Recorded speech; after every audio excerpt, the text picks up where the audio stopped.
Hey, how you doing, econ teachers? This is Jacob Clifford. Now, as promised, part of this new channel is designed to help you teach economics and give you activities and resources.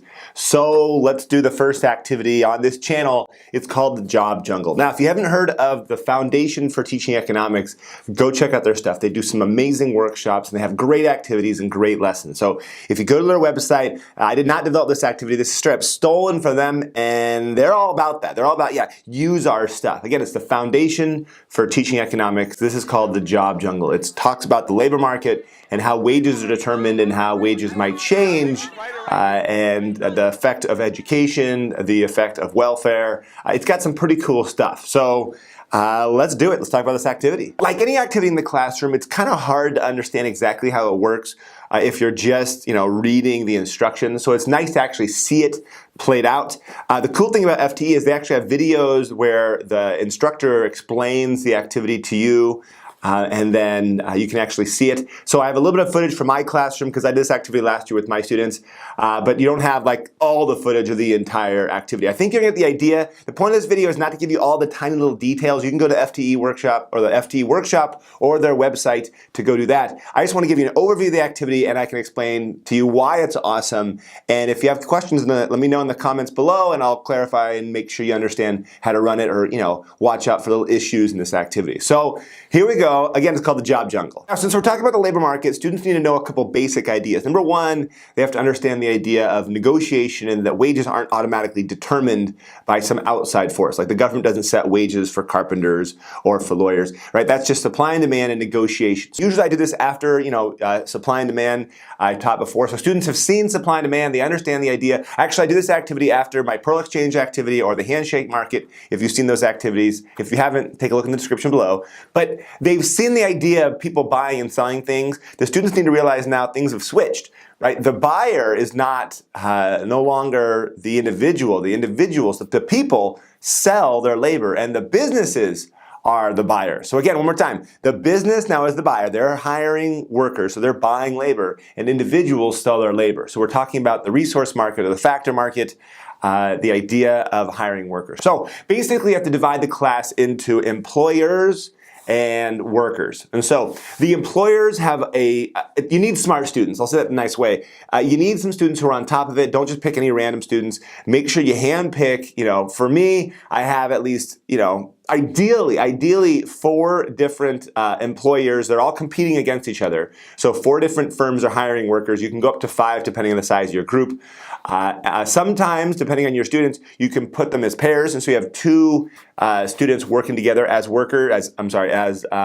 employers, so that helps make sure they don't mess up the numbers or screw up something. So for me though, as you'll see in these videos, I have 4 different employers, 4 different companies hiring workers, and they're working individually. That's because I knew these students can handle it and they're on top of it and they understand the idea. Also, the way that I introduce the activity in the beginning helps clarify, some misconceptions to start off with for everybody, not just the employers. So I started off by showing the students this. We've got 2 different types of workers. We've got yellow card workers and pink card workers. Now, yellow card workers, everyone starts out as workers. They all have yellow cards, and the employers can only hire either yellow card workers or pink card workers. And if you want to become a pink card worker, you have to go get an education. You have to go basically to college. You have to pay $25 to go to college. So if you pay $25, now you exchange your yellow card for a pink card. Now you can go get a pink card job. So in the beginning, in the first round, obviously no one has earned any money, so no one can go to college yet.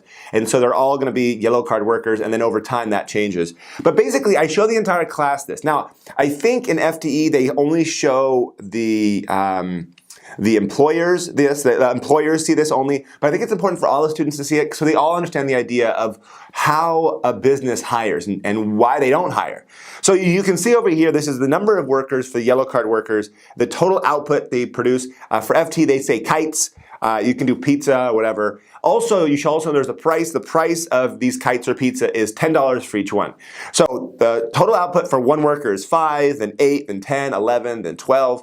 The students need to understand this idea of marginal products, the idea that what's the additional output from hiring one more worker. So the first worker adds an additional 5. The second worker adds an additional 3. Next worker adds additional 2, next one additional 1. So students understand this idea of marginal. If they've never seen it before and you're doing this in the beginning of the school year, slow down here, give them some time to understand what's going on.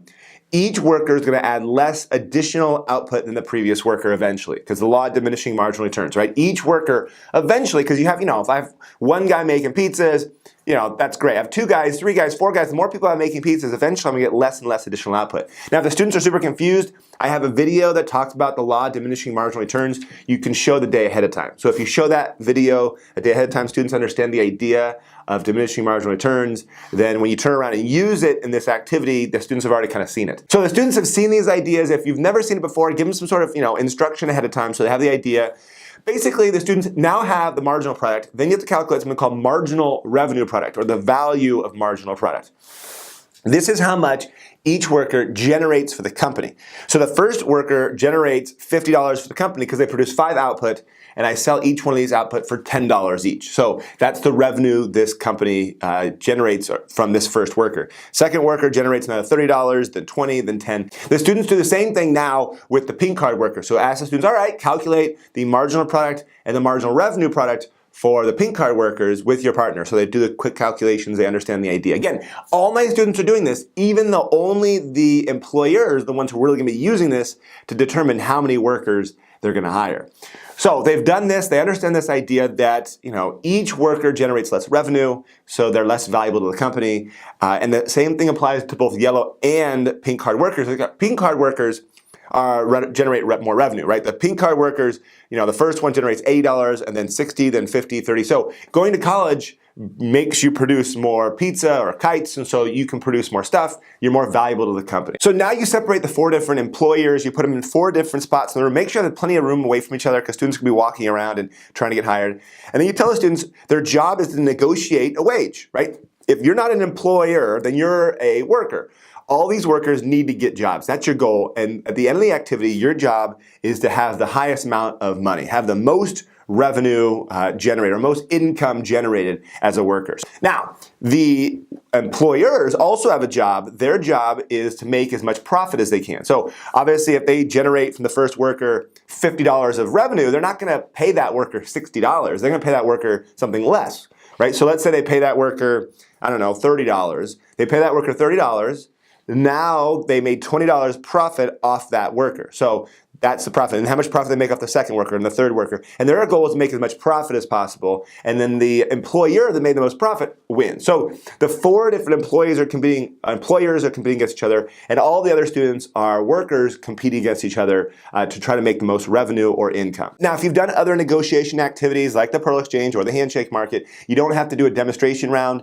If you've never done those activities, then you want to have a demonstration round where you have one student come to the front of the room, another student come to the front of the room. It's okay. We'll have you be the employer, you be the worker, you guys negotiate a wage, ready to go. And they go through the process of doing it. And it's good to see 2 students trying it and figuring it out, because all the students understand by watching. First of all, depending on your students, some will get really confused. They'll be like, oh, I'm a worker, I'll work for $1, I'll work for $1. And they don't realize well, $1's pretty low, you can raise it up, right? Or you have an employer who doesn't quite understand what's going on and then hires people exactly at their MRP. And be okay, I'm willing to pay $50 for you, I'll pay $50 for you. I'm willing to pay $30 for the next worker, I'll pay $30 for the next worker. And so having them practice and everyone watches that helps everyone kind of get some of the bugs out. So I like to do that if I have the time. So students have seen it, they understand the idea, and then you ask if there's any questions.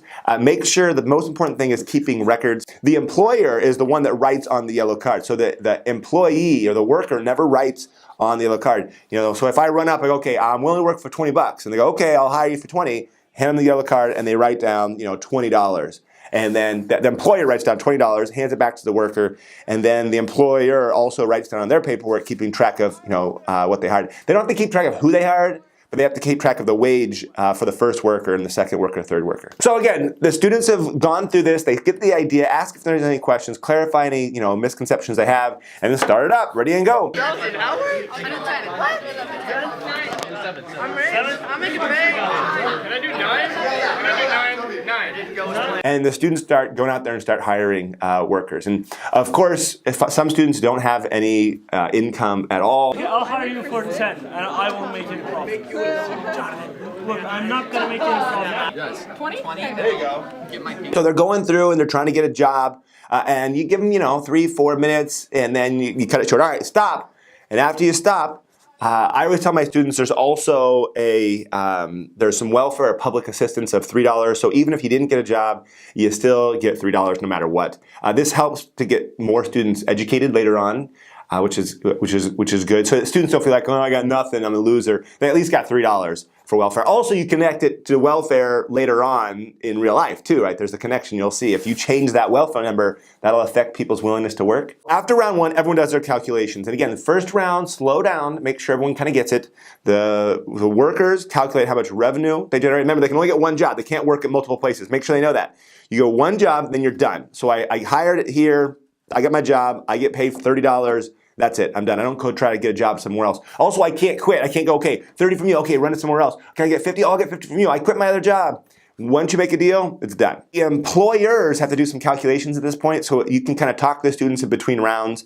And then, of course, invite students to go to college. So, okay, who wants to go to college? And if somebody has the $25 to go to college, they can come up to you, and they line up, and I give them, they take away their old card, and give them now a pink card, so they're a pink card worker. Now, after round one, no students usually ready to go to college. They don't have enough revenue. So round two, same thing over again. Ready to go. And the students get a little quicker and better about understanding this idea. And after round two, usually somebody or 3 or 4 people can go to college, so they'll come up and go to college. And then round 3, you do it again, and now you have a few pink card workers in there, and the employers are hiring, yellow card and pink card workers.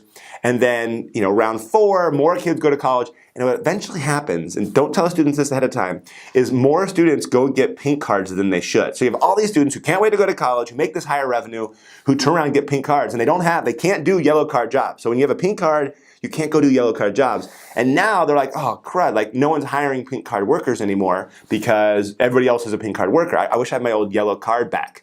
First person who doesn't go to college comes here, I'll pay 35. And of course, at that point, usually around, around 4 or 5, you end the activity, you see how everyone did. Now again, I'm going over all these details. I'm skipping over a lot of little details because I want you to understand the overview of the activity. And the debrief, that's where things get really exciting. That's where you talk about what strategy worked, what didn't work, why did it work. I always start off by asking students, okay, tell your partner, what did you do and was it effective? What was your strategy going into this? And you have a few students who realize, I wasn't going to go to college the entire time. I realized that let other people go to college and I'll keep my yellow card and go get higher paying jobs. So it's kind of weird. The students who keep yellow cards end up getting higher wages a lot of times than those pink card workers. So you can talk about that. It's kind of an eye-opening idea for students to realize, like if we all go to college, then we're actually making ourselves worse off. Some people don't need to go to college and are better off depending on their skill level and their aptitude and what they're into, what they like. That changes the labor market. So you do that. You can also talk about the idea, or if you want to, you can change public assistance to welfare and put up to $20. And each round, if you wanted to, go, okay, let's go to $30 or $50. So, okay, in this round, there's $50 of welfare, right? And you find out what happens. Well, people are like, I'm not going to get a job. People just sit there, and you can talk about that as well. Anyways, these are great conversations you can have after. At the end, you have all the students who were workers add up all their money, all their income, and you find out who the winner was, give them maybe some candy. And of course, the employers take a little more time to do their calculations, and they calculate their profit for each individual round, and then add up their total profit. Again, the worksheets are all available through FTE, so you can have that stuff all set up. This is a fun activity because it's eye-opening and exciting, and the students realize this is something you're going to be using in real life. You're going to be getting a job someday. Someday, you're going to be in the job jungle. It's a really fun activity. I think you're going to love it. So anyways, thank you so much for watching this video. Please subscribe to this channel. Let me know if this was helpful, this activity. I'll put everything you need to run the activity in the description below. And let me know if you run it. Of course, let me know if it works or if it doesn't work. Let me know if you have questions. I'm here to help you out. So thank you so much for watching. Until next time.